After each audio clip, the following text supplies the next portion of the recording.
Бул окуя эки бир тууган жөнүндө.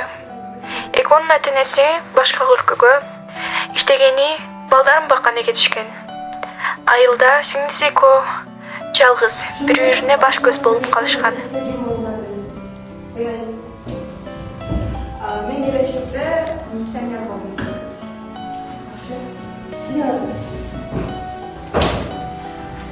Мен келечекте пилот болгум келет.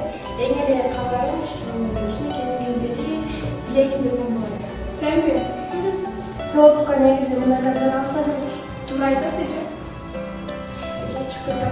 Оодай, менин кайсы күнү өлгөнүм үчүн. Мен бул алсыздыгымды эч кимге көрсөтпөшүм керек. Кимге көрсөтө аламын? Кимге даттана аламын мен?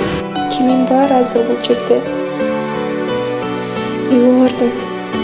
Үйгө барсам, сиңдим ыйлап жатыптыр. Не болду деп сурасам, менин башыман өтүп жаткан окуялар сиңдимдин да башынан өтүп жатыптыр. Мен не кыла алам?